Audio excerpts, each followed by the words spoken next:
Bearded Biomed.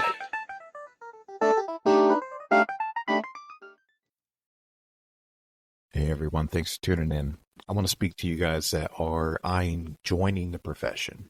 You want some information on how you can get your foot into the door, who you need to talk to, what programs do you need to keep an eye on. I want to point you guys towards CBET, College of Biomedical Equipment Technology. This is a widely recognized, fantastic program that turns out great technicians year after year and will get you the education you need to get your foot in the door and get started into this profession. Not to mention, for a lot of you veteran folks out there, they have a DoD Skill Bridge program that will get you the tools necessary to make that transition into the next chapter of your life as well. So whether you are someone eyeing joining the biomed profession or wanting to transition from the military into it as well, CBET is a place to look into. They will serve you everything you need to be successful in this field. Check them out. Ladies and gentlemen, welcome back to an all-new episode of your favorite podcast, the one, the only Bearded Biomed. Today, I am joined with a longtime friend of the show. You know her, you love her, Danielle. Welcome. Appreciate having you back. What do we have in store with us, learning from what Amy's bringing to the table? Yeah, well, first of all, thank you for having me. You know how much I love being on the show. I'm a big fan of your show since you started it. And today we have a lot of different HTM AAMI resources that we'll be talking about. And I know pre-show starting, you mentioned a couple of them, and I haven't heard about a lot of them. So I'm very interested to kind of dive in and see what's available out there. Anything that makes my job better, more resources are always a good thing to have. Absolutely. And that's why we do it. And, before we start going through them, I did just want to mention that almost all of these have been made with the help of AAMI volunteers. So as you know, we have two HTM committees through AAMI, the Technology Management Council, or the TMC, and the Healthcare Technology Leadership Committee, also known as the HTLC. And many of these were projects brought forward by those committees, and the volunteers on those committees helped write these, edit them, vet them. So, everything we do at AAMI, I know I say this a lot, but we can't do what we do without our volunteers. So we're so appreciative to anyone out there that's listening to this that has contributed to one or more of these projects. And if you want to get involved, no matter what kind of time you have, we will be able to find something for you to do. There's a lot of great minds on each of those councils, so I can imagine there's some good stuff we're about to get into. Absolutely. I'm excited to share it with you today. So let's, I know we touched on this in a past episode, but I figured it wouldn't hurt to recap it real quick. And I figured, if you want to touch on the gray areas report, which has been very beneficial. Absolutely. Yeah. So this is the gray areas of equipment service in HTM. So basically this was brought forward because obviously we know that hospitals have so much equipment, and there's always this debate. What is medical equipment? What should HTM handle and what shouldn't we? So what we did was we surveyed the field about the most common pieces of equipment that could go either way, right? Like Pyxis, mobile lifts, UPSs for imaging systems. Who is servicing those? So we put out a survey and got about 175 hospitals across the country to respond. And basically we were able to see what the majority was servicing and what the majority wasn't. So this guide isn't meant to be prescriptive. If you look inside here, you can kind of see we listed all the equipment and the percentages that people that are servicing that device and the percentage that aren't and who is servicing. So we looked at it from HTM, facilities, security, or other. So basically this arms you with data, right? So you can go in and say that line isolation monitors, for instance, only 15% of HTM departments across the country that were surveyed are handling that, but 78% of facilities departments are handling that. So that's how really you can use this guide. It's really just arming you with information about what's going on in other hospitals and who's servicing what. So either you can, pick up a device that you think you should be, or maybe you're servicing things that should be delegated to another service line at your organization. Reallocation of resources and responsibilities, even though a lot of them for those that look into this, which I've read through it several times, facilities, IT, and biomed inherently share a lot of the same stuff. So that's why there's such, different between any kind of facility you go to. It's going to be different every time. Everybody And has there's different needs. and there's so much overlap, as we know. And one thing that we also did in this guide, if you kind of look through this, we classified each device. So why this is helpful to you is because let's say you are servicing microwaves in your HTM department, and a microwave, according to the Joint Commission, is not a medical device. It's an appliance. So just because you're servicing it doesn't mean it falls into your MEMP. So even if you're servicing all these random pieces of equipment, you don't have to PM that device every year, right? The CMS says that if it is medical equipment, then you need to follow manufacturer's recommendation or have an AAM. But for a device like a microwave, that's not considered a medical device and it wouldn't fall under those mandates. So it's very important that if you are servicing things that aren't medical equipment, that you have them classified appropriately so you're not doing extra work. So I also think it'd be beneficial as well, since we brought it up, just clarify what MEMP is for some folks that may not know what it is.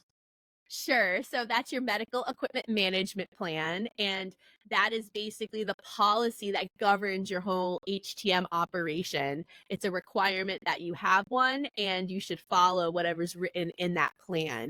And since Chase also brought that up, if you are going to change your plan based upon any of these guides, you can't just change it. You need to go through your environment of care committee and get approval. So if you are seeing something that we're talking about today that you're like, hey, we should, alter or update our medical equipment management plan, perfect. But make sure you go through the proper channels in your hospital before making that change and implementing it. So what That's you're my saying disclaimer is for the day. you can't read it and then just show up the next day and say, oh yeah, I'm not working on microwaves no more. Yeah, we're gonna shred this policy we have. So yeah, because the or the auditing DNV or Joint Commission are Right. gonna come in and not like that, right? They want to see that you have written policies and you're following your policies as written. So if you're gonna change your policy, you need to go through the environment of care or the safety committee, whatever it's called at your hospital. So what else we got? I'm ready. This is All getting right. Well, this is a really popular one. It's the HTM succession planning guide. So as we know, well, actually, we'll do two of these at once, Chase, because I think we did the HTM demographic survey in 2021, which I think we've talked about before. And we found from that we have a really big aging workforce, which I think is no surprise to anyone listening to this, right? That 60% of our HTM employees are over the age of 60. So with that, we're going to have to succession plan. We know that we have an aging workforce of folks that are going to be retiring. And not only those retirees are going to really create a spiral, right? So as people retire and jobs become open, people within your own organization may leave and go somewhere else for a promotion or another job. So it's important that you've planned and have plans for open positions. So this guide has, so you can download it online. It's free to all our members, and it has an Excel spreadsheet. It's printed in here, but it's more useful if you use it on the computer. And you can go through each employee on your staff and talk about, what their current role is, what the next, progression is in their career, whether that's a BMAT 1 to a BMAT 2, or maybe a senior BMAT going up to a management type position. And then you can say, when they're ready, and it color codes it to, if it's green, they're ready to move right now. If it's yellow, maybe they need a little bit more training before they're ready to get to that next position. And red would mean they either need a lot of training or maybe never, right? And never doesn't need to be negative, right? It doesn't mean that they're necessarily a bad employee. There are people out there that just love doing that hands-on work and have no interest in becoming a manager, and that's fine, but they shouldn't be part of your succession plan for backfilling of manager roles if they don't have an interest in that role. So that's why it's important to kind of go through this. Yeah. So and when we talk about retention, folks are more apt to stay at organizations when the promotion policy or the way promotions are done are handled fairly and consistently, and people know, exactly what they need to get to that next role. So it is also a retention tactic as well. So this talks about best practices in succession planning. Definitely check that one out. So I have two things on that. The first thing is for the demographic survey. We certainly have all aged since 2021. Um, in regards to that, Yeah, it's worse. Thanks for being depressing this morning. I've had people ask me before, is there a more current version out there? I'm like, no, the most recent one's 2021. Now we got a lot of interesting figures from the survey you guys did. Is there maybe a plan down the line to possibly do another one to see where the ebbs and flows have occurred from that timestamp to when you plan on doing it again? Absolutely. I think our plan was to do it every like 3 to 5-ish years to kind of really, because I think what it is we get this data, right? And then we act on it. And then in order to really see if our work is meaningful, you got to give it a little bit of time, right? Yep. Because we can say, okay, well, if there's people in that 50 to 55 age range, we know that they've aged like 3 years, like you said. So, that statistic might be slightly worse, but we also want to look at what's coming in, right? We do a lot of work on the front end to promote the field, like you and many of our other colleagues. You go on LinkedIn and you see everyone out there like working with, HOSA, Girl Scouts, Boy Scouts. And, what's really interesting is, when our chief operating officer retired, he said to me that, our roles are so interesting because, typically like in an HTM department, you either did your PMs or you didn't, right? It's black or white. We're like those of us that are out there like doing these podcasts, promoting, a lot of the work that we do at AAMI, you can't really measure it immediately, right? So basically, we could talk to a fifth grader today, but we don't know for another, 10 years if they actually will decide to go into the field. So Yeah. we're impacting people, but we're not seeing that immediate result. So I think over time, we can really look at all this great work that's going on and really seeing that impact. Because if we're seeing, um, you know, higher percentages in that younger age demographic, the 18 to 25, I think that's where we can say, okay, what we're doing is working or it's not, Yeah, conversely. that's I would think probably every 5 years would make sense. Yeah, So it you'll we looking at the data, you'll be able to see, okay, maybe we need to switch up some things and try a different tactic. Um, absolutely. And I have to thank everyone that filled out the survey because it really gave us some riveting information. And all the big ISOs like Trimedics, Crothel, like they gave us from their HR department the demographics. So like that covers such a huge, instead of like expecting everyone from Trimedics to fill it out, they just pulled it from their HR department, which is like really nice and really gave us some really substantial data. And in total, our data covered close to 8,000 HTM professionals out there in the field, which is a huge subset of the field. So that is substantial, and we're able to make substantial decisions based on that. and just to clarify the survey, so I know it covers age ranges, it covers, I believe, race and gender, and Yep. then what about educational components? What was it like, We certification stuff like that? we did ask about certifications. We asked about we published it in like multiple segments. So we did like the demographics first, like the race, age, gender first, and then we did a second. And we also pulled information on like, how many corrective maintenance work orders for technicians and preventative maintenance work orders per technician are we seeing. So, some organizations we didn't get as much of that, but a lot of organizations did respond with that, which, could be helpful to saying, okay, this technician, on general, a technician does, I don't even know what's reasonable, like 1,000 PMs a year or something, so The other part of that with the succession planning is, a lot for you younger people looking to get into the field and even some currently entrenched in the field. You will be surprised. There are biomed companies, in-house programs, OEMs. They don't have a full succession plan that's going to benefit you, and they might need either a little tweaking or might need a little help to get it uplifted to where it needs to be. this is a good resource that either you could bring as a manager or something you could bring to your manager and say, hey, I noticed we don't really have a plan in place for, elevating myself and the rest of everybody else. Could we look into this and, use this as a resource to uplift yourself and your colleagues?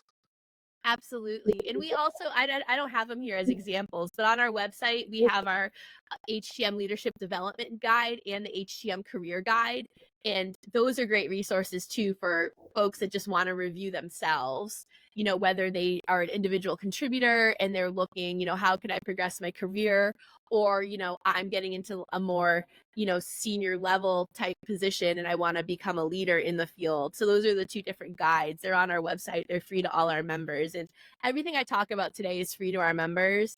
And it's, to be an AAMI member is $100. So it's like, it really pays for itself if you're going to be like downloading a lot of these periodicals that we're talking about today. If you're not a member, they're all $30 each.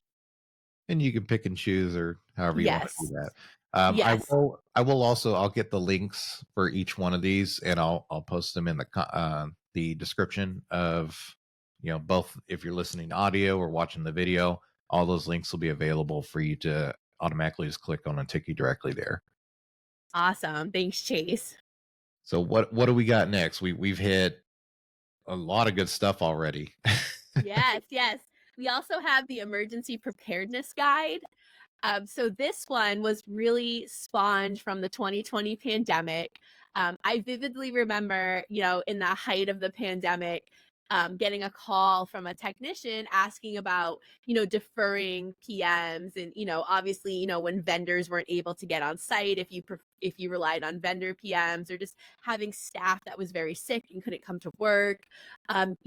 They were asking me questions about that. And I said, well, you really need to get everything approved by your emergency manager. And the person goes, what's an emergency manager? And I was like, oh my goodness, like obviously not every HTM department has a good grasp on emergency management and being prepared in the event of a disaster.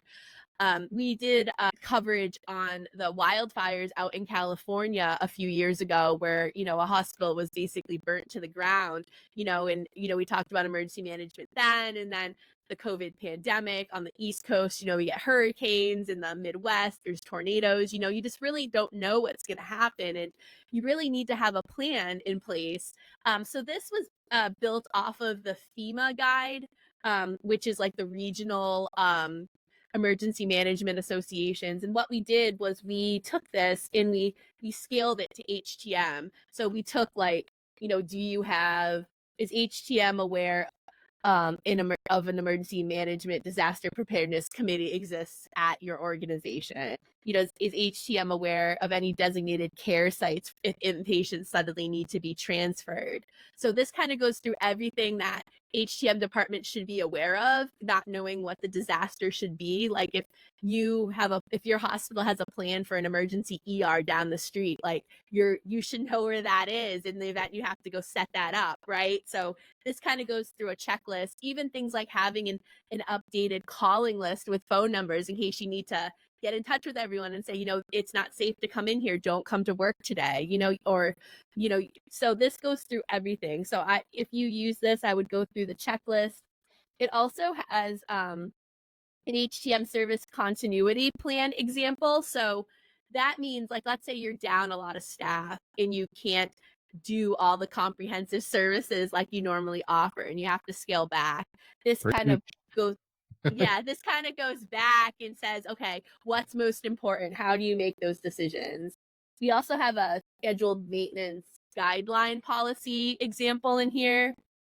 So this also kind of goes along the service continuity plan. So if you can't do all your PMs because maybe vendors can't get on site or you're down a lot of staff, how do you decide what's most critical and what's your plan? What do you do first? And then there's also the other policy in here is a emergency travel letter. So some hospitals during COVID, when the world first shut down, weren't allowing vendors on site or people couldn't even come to the hospital. So this would be a letter that you would give a vendor saying, they have permission to be on site. There's a reason why they're coming. So that's an example too that you can use as a template.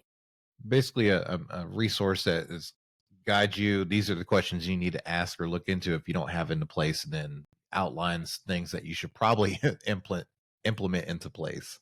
Absolutely. Specific to HT. Yes. So that hopefully we don't have to use that again. But now we have that available to where we have something to, help guide us in that. Yeah, I'm hoping we don't have to deal with that again. COVID was something else. And it's not even just like, a pandemic, it's anything, right? A hurricane, tornado, an active shooter, God forbid. Like what a Fire. mass casualty event. Like I was working in Boston when the Boston Marathon bombings happened.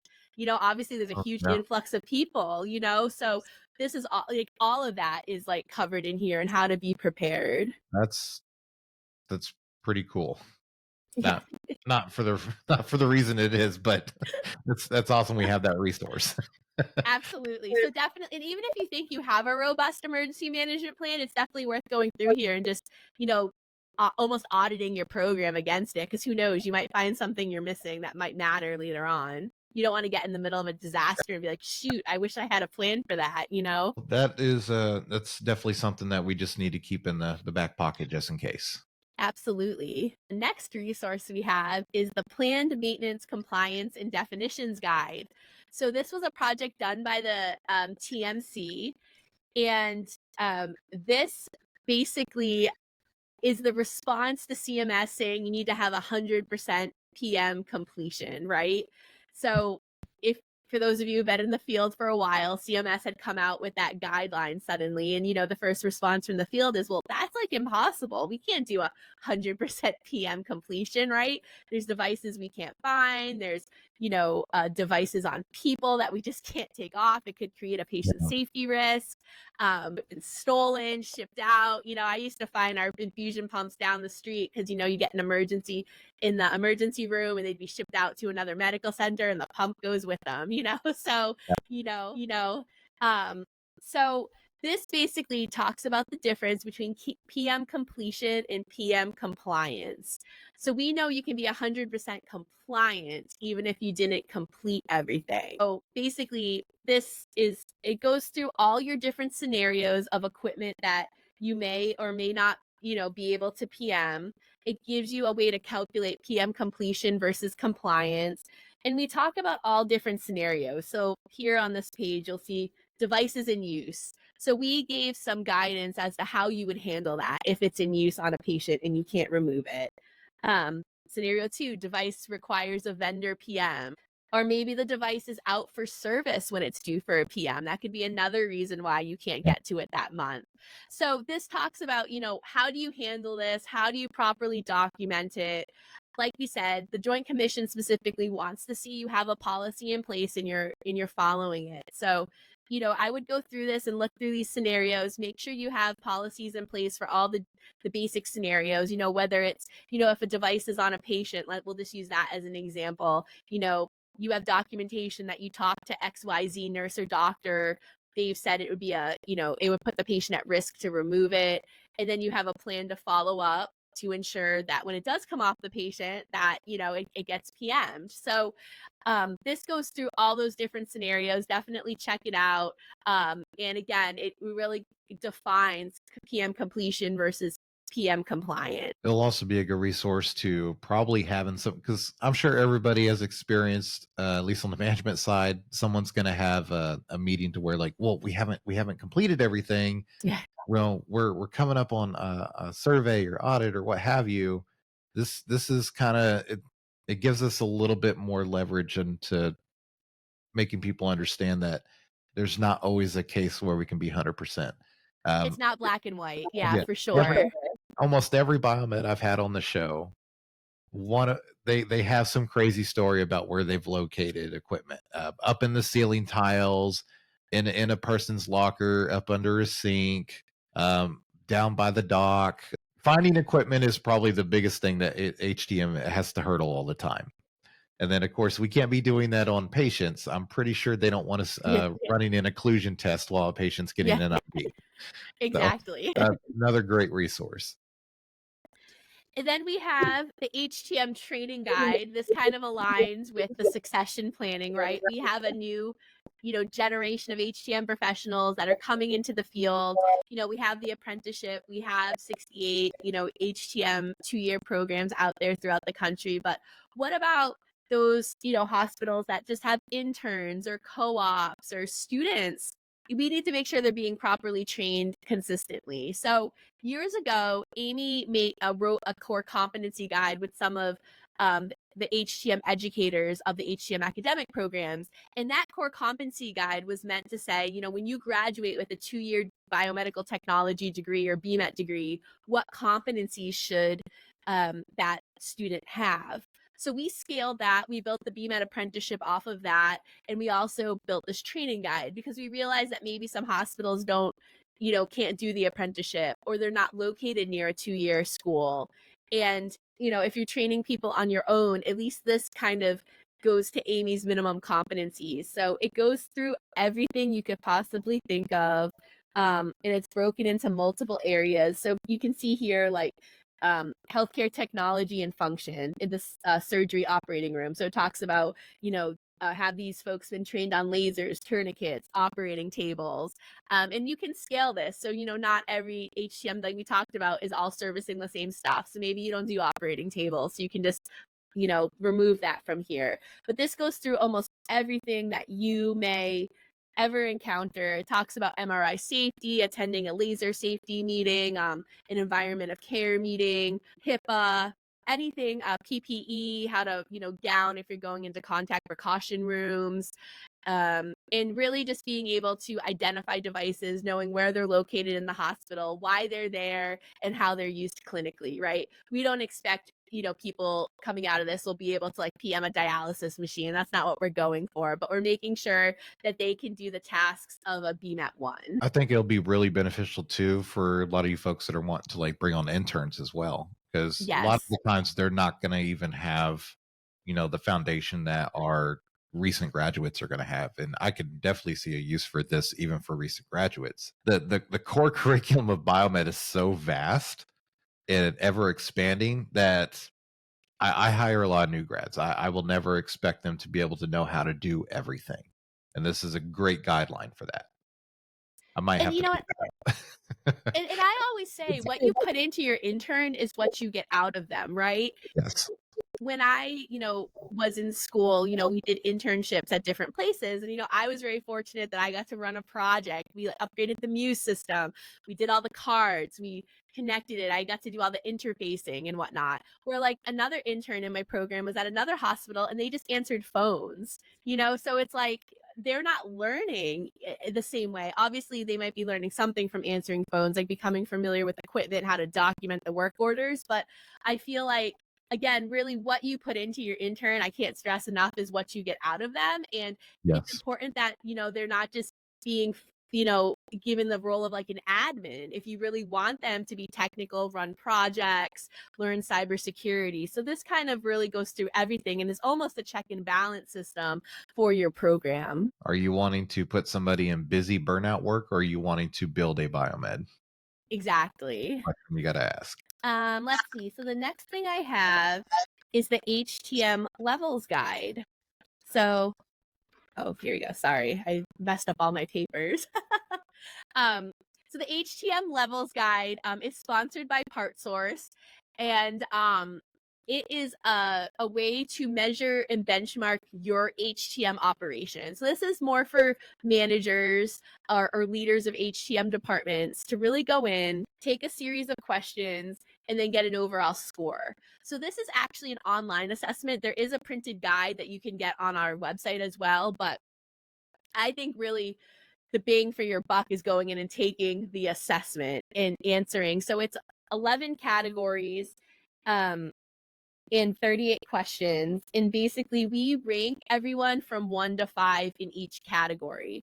And then your overall score for your HTM department is the lowest score in a category. So if you scored all 5s and scored a 1 in one area, your overall score would be a 1.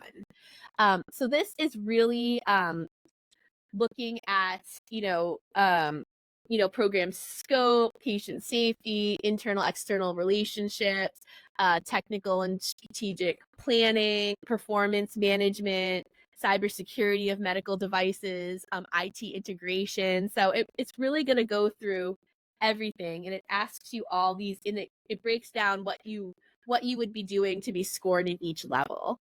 We purposely made level 5 really hard to achieve because we want to challenge HTM departments and really elevate the field. We can tell you that everything being done in level 5 is being done somewhere, but everyone might not be doing everything in level 5, but it definitely is attainable. And this is really just a good way to check your program, right? And I always say it's more important to improve your score in one category versus the overall score. Getting your IT integration score up from a 3 to a 4 is a huge win. So when you're talking about strategic planning and goals for your department for the year, this is a great way to really assess your program and set goals. Maybe your goal is to, you're a 3 and you want to move to a 4. So you can look at what will get you there, and that can be your goal for the year. So this is really looking at your overarching program. I could see a huge benefit for this for organizations that are ISO 9001 or 13485, because for us to be ISO, we also have to showcase that we're constantly implementing process improvements. And this is Exactly. perfect for that. Yes. So yeah, and I think being 13485 certified is actually in there as like program management as well. So like that's a way to really get to the top of like the level 5 when I say top. Let's see. And then do you have any more questions about that, or should we move on? I have 2 more resources for I'm you. ready. There's so much You ready? information here. So in 2022, we did the HTM retention survey. We got 1,200 people responding to this, as in basically asking them, what makes you want to stay at your employer or what makes you want to leave? So we kind of paralleling the HTM demographic survey, we took all this data and broke it down. So basically the number one, no matter how we slice the data, was compensation and benefit. So when people say money doesn't matter, the survey says that's not true. So so so we broke it down. What we did was we did it by gender. So we looked in difference of females versus males. We also looked at race. So, do people of different ethnic backgrounds want something different versus, and then we looked at age. So we broke it out by generation. So like, do the millennials want something different than Gen Z? What matters most to them? And then we also broke it out by job title. So do BMETs want to see something different from the clinical engineers versus the managers? So this slices the data in many different ways, depending how your department how your department is made up. So you can look at it, if you have an all-female department, which would probably be rare, you can look up and see, okay, what keeps them here, what matters to them. So no matter what kind of demographic makeup you have, you can kind of look at the data and kind of better understand what's making people want to stay and what's making people want to go. And there was also a big free text section in here, and we are in the process. We just published in best practices in employee retention in HTM based on all those free texts.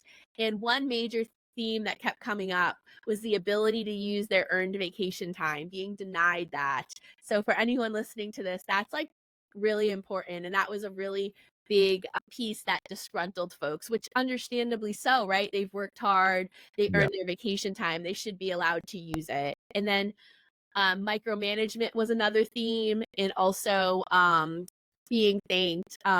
One person wrote in the comments, which was really sad, that they had never been thanked the whole time they've been in the field, which I thought was like really sad. So, definitely make sure that we're taking a vested effort to really make our staffs do so much. Hospitals can't function without us, and people should be thanked and feel valued in your organization. So those were 3 major themes that came out of the comment. There's so much compacted into that. I could do an entire episode or series on it. Yeah. And maybe we should come back and just talk about this. inherently a lot of it's going to fall on leadership to make sure that some of this stuff is, you know, being taken care of, provided for. It is not new to us that our field is very demanding, and Mhm. while it is, that does not mean that you shouldn't have time to be able to have either a proper work-life balance, or to, at the bare minimum, be able to reset, recalibrate your beard, as I like to say. Hopefully, I'm not resetting my beard, but but no, it's really important. Like you and I just had babies last year, and like, obviously we're parents, and, there is that work life balance feel that, parents don't want to be burned out. They want to have some sort of flexibility while still killing it in the workplace, and I think we all feel that at a different level, depending what level of life you're at, no matter how old your kids are, or if you're taking care of, elderly parents. I think it doesn't change, as you get older, it changes, but I think having that work life balance for whatever point in your life that you are doesn't change. Just what you're doing is different. Absolutely. And that's good to know. It's a good breadth of scope of what are people's expectations in the career field. Absolutely. So definitely check that out. All the survey results are published online. I'll send you the link so you can post that as well. And finally, I wanted to wrap it up with this. This is kind of a resource, but not really. But I don't know if people have seen our children's HTM career brochure. So basically we made this to go along with HTM in a box. So as you know, there is an elementary school presentation, and it makes HTM very youthful the way that we present it. And we wanted to have a career brochure that went along with it. So we talk about HTM professionals being superheroes. We have a male and female superhero. And it just really talks about it in a very youthful way that will hopefully appeal to kids. So this link is on the HTM in the Box site. It's postcard size. You can just go print them and hand them out. If you're talking to younger kids, I would say probably like third grade and below. But I just thought this was like a happy way to end the presentation. So So that's really cool. I like that for a couple of reasons, but obviously with the ability to take that and print them off ourselves is great. But I really like how that one looks. Like, do you foresee to where we could, buy like a bulk of them from you guys and print them off? Or yeah, we've absolutely done that. So we have the HTM career brochure. I don't have an example of it here, but I'm sure you all seen it. It's the trifold, right. and we always have those stocked here, and I mail them to people all the time. If you're ever out doing HTM presentations, we'll mail you. We haven't had these in stock because we haven't gotten a lot of requests. I don't know if people just aren't aware that they're there, but yeah, I mean, we did that. There was a healthcare system that wanted a huge bulk of the career brochure, like thousands of them. So, we offered, we're happy to print them. And we just invoice them for it. So yeah, if people want like stuff in bulk, we're happy to print it and mail it to them as well. And if you just want small I'll have to numbers, we get can more send them. information for that, because that could be something I would pair with like Ollie the Biomed, for instance, when I donate books. Oh yeah. I thought about that as I was just talking about this in the moment, that, hey, I was like, I wonder if Chase even knows me, because we've had this since like 2020, but I don't know that a lot of people knew that it existed. So, I know. as Understand. yeah, perfect. So yes, I'll send you a box of them gratis. How about that? Since for all you do. So Oh, that'd be great, because people that I could see, the kid reads the book, they're like, "Oh, this mhm. is cool," and then what do you know? There's a brochure right on the back. You'll get more information. Absolutely. I will send you some for sure. I have a box at my house sitting in my closet, so I'll just mail them when I get home to you. Oh, awesome! And we covered so many different things. Some of these I think will lead to further in-depth discussions, just because that I could talk biomed any day, all day, as I know Yes. you can as well. So again, everybody that's listening or watching, all of these links I will provide in the show notes, or the description of the episode. If you have any questions, comments, or concerns, or anything about it, and you have questions, where could they field those questions for Amy? Yes, I would send your questions to htm@aami.org. I man that email box, so you'll be emailing me, but it's and I'll answer any questions you have. And again, everything we talked about is free for AAMI members. And if you're not a member, you can still access them. Each resource is $30, but a bronze membership is only $100. So if you're going to download a bunch, it makes sense just to pay the $100, become an AAMI member, and you can get all of it for free. So, which will also give you discounted prices on yes. certifications as well. Yes, and the exchange if you want to come to the exchange. Exactly. Well, you're here. Might as well mention it. I'm excited for the exchange. It's coming up very soon. I can't believe it's already, halfway through. We've already started spring, so I'm excited for Amy. What are some of the cool things that we could really look forward to since I got you here? Yeah. So we're bringing back the technical track. We have technical training Friday, Saturday, and Sunday. Check that out online. The College of Biomedical Equipment Technology and AAMI joined forces, and we're doing a leadership all-day training on Friday. It's 8 hours long, and you can get a leadership certificate from that. On Monday afternoon, we are also doing a leadership forum. So what we're doing with that is, I don't know, people may have heard of the Manny meeting. That was a historical meeting that was held by Manny first. And he always did that in conjunction with the AAMI meeting. And basically it was invite only, where Manny started it with his HTM colleagues that he knew. And then over time, people would invite their HTM colleagues that they felt were leaders in the field. And that's how that came to be. And it was held every year at the AAMI Exchange up until I think 2017 or 18. And at that point, they asked AAMI to take it over. So we're kind of rebranding it, bringing it back. And instead of this, this process now allows everyone to be able to come to the meeting that wants to. So basically what we're doing is we're doing 20 emerging leaders in HTM and 20 senior leaders. And it's an opportunity for senior leaders to give back and mentor the emerging leaders. Emerging leaders are defined as anyone with under 15 years of experience in the field. And those emerging leaders, if they're accepted, will come prepared with one slide PowerPoint about a challenge that they're facing in the field, and they'll discuss it, and the mentors will be able to help and guide them. So it's really a way to really develop the future of HTM.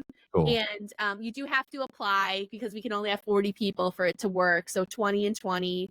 We have way more mentors than we have mentees. So please, apply. We need those it's not even young, it's anyone new in the field, right? You could be 60 years old and just starting in the field and be an emerging leader. So it's not based on age, it's based on experience.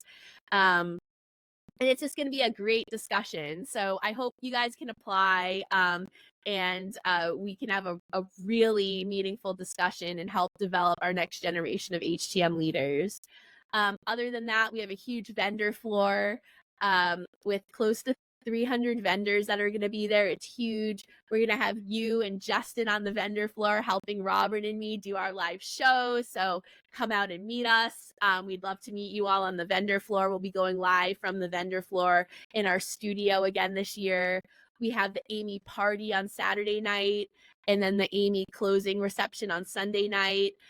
So there's just a lot. And then there's 7 different tracks, from cybersecurity, program management, emergency management, home health, AI, VR. We'll have the VR theater on the floor as well. So it's just going to be great. It'll be in Phoenix. It might be a little hot, but it'll be great. So we'll be in air conditioning though, so it'll be okay. It is air conditioned, yes. I already got my hotel and everything booked. I can just walk right across to the convention center.